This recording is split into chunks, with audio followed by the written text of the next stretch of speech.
விரலி மஞ்சள், வசம்பு, வெள்ளை உளுத்தம்பருப்பு, பச்சை பயிறு, பாதாம், பார்லி அரிசி. விரலி மஞ்சள் என்ன பண்ணும், நம்மளோட ஸ்கின்ல வந்துட்டு எந்த இன்ஃபெக்ஷன் ஆகாமல் பருக்கள் வராமல் அதெல்லாம் பண்ணும். வசம்பும் பயங்கரமான டிஸ்இன்ஃபெக்டன் தான். விரலி மஞ்சள், வசம்பு, உளுத்தம்பருப்பு பயங்கரமாக கலர் கூட்டும். நீங்கள் உளுந்தமா அரைக்கிறீங்கல்ல, உளுந்தமா அரைச்சி வச்சுட்டு பாருங்கள், உங்கள் கை வெள்ளையாக இருக்கும். கவனிச்சு இல்லையா? அது கவனிச்சிருக்கோம். பட் அது வந்து உளுந்த மாவு வந்து பயங்கரமா கலர் கொடுக்கும். ஸ்கின்னுக்கு ஸ்கின்னுக்கு நான் உளுந்த மாவு யூஸ் பண்ணி கேள்விப்பட்டதே இல்லை. நான் உளுந்த மாவு ஹனி போட்டு ஒரு பேக், ஆக்சுவலி உளுத்தம்பருப்பு மாவை அரைச்சிட்டு தேன் ஊற்றி மிக்ஸ் பண்ணி வச்சிடணும். டெய்லி எடுத்து ஃபேஸ்க்கு அப்ளை பண்ணணும். கலர் கூடும். அதாவது நல்ல டார்க்காக இருக்கும் கூட கலர் கூடுவாங்க. இது வந்துட்டு இது அந்த உளுத்த மாவு வந்து பயங்கர சூப்பர் ஃபேஸ்க்கு. நம்ம வேணால் இதில் பச்சை பயிர் ஆட் பண்ணிக்கலாம். பட் நான் வந்துட்டு வெள்ளை கொண்டக்கடலை கூட ஆட் பண்ணலாம். இதில் நம்ம எல்லாமே ஈக்குவல் ப்ரொப்போர்ஷன். 100 கிராம் விரலி மஞ்சள், வசம்பு, பச்சை பயிறு, வெள்ளை கொண்டக்கடலை. வெள்ளை கொண்டக்கடலை என்னது, கடலை மாவு. கடலை மாவுலாம் காலங்காலமாக தயிர் மிக்ஸ் பண்ணி லெமன் மிக்ஸ் பண்ணி சன் டேன்லாம் இது பண்ணுறதுக்கு கடலை மாவு பேக் போடுவோம்ல. ஆமாம். அதான் வெள்ளை கொண்டக்கடலை. சரி. அப்போ வந்து வெள்ளை கொண்டக்கடலை. அதுக்கப்புறமா பாதாம். பாதாம் நம்ம எல்லாருக்குமே தெரியும். அது வந்து நம்ம ஸ்கின்னை நல்லா க்ளோயிங்காக வைக்கும், ரிங்கிள்ஸை குறைக்கும், ஆன்டி ஏஜிங் ப்ராப்பர்ட்டி, நம்மளோட பளபளப்பு தன்மைக்கலாம்.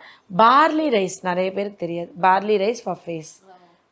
அப்புறம் இதில் வந்து ஃபஸ்ட்டுன்னு சொல்லணும்னா விரலி மஞ்சள், வசம்பு, உளுத்தம்பருப்பு, பச்சை பயிறு, பாதாம், பார்லி அரிசி, வெள்ளை கொண்டக்கடலை இது எல்லாமே போட்டுட்டு எடுத்துட்டு அரைச்சி பவுடர் பண்ணி வச்சிடணும். இது எப்படி மிஷினில் கொடுத்து அரைச்சி? மிஷினில் கொடுத்து அரைச்சி. ஓகே. நம்ம ஆக்சுவலி இன்னும் இதில் நிறைய இன்க்ரீடியன்ஸ் இருக்குது. 23 மூலிகைகள், 24 மூலிகைகள். நம்ம நிறைய ஆட் பண்ண டைல்யூட் ஆயிடுது. டைல்யூட் ஆனால் அவ்வளோ எஃபெக்ட் இருக்கிறது இல்லை. இதை வந்து நான் ஒரு ஸ்பூன் எடுத்துக்கிறேன். இப்போ உங்கள் குழந்தைங்களாம் ஹாஸ்டலில் இருக்காங்க, இப்போ சப்போஸ் காலேஜ் போயிட்டாங்க, ஒழுங்காக ஸ்கின் கேர் பண்ண மாட்டேங்கிறாங்க. அங்கே நீங்கள் வீட்டில் இருந்து நம்ம ஏதோ ஒன்று பண்ணிடுவோம். ஒரு ஜூஸ் கொடுப்போம், ஒரு பேக் கொடுப்போம். நம்ம எதுவுமே பண்ணுறது இல்லைன்னும் போது இது அரைச்சி அம்மா கொடுத்து விட்டா போதும். இப்போ வீட்டில் இருக்கோன்னா பச்சைப்பால் இதை மிக்ஸ் பண்ணிவிட்டு ஃபேஸில் அப்ளை பண்ணி வச்சுட்டு ஒரு 10 மினிட்ஸ் கழித்து வாஷ் பண்ணிடலாம். இல்லை தேய்ச்சி குளிக்கலாம். இந்த பொம்பளை பிள்ளைகளுக்கு இந்த மீச முடி இருக்கும், எல்லாம் லேசர் பண்ணுவாங்க, வேக்சிங் பண்ணுவாங்க, த்ரெட்டிங் பண்ணுவாங்க, ஷேவ் பண்ணுறாங்க.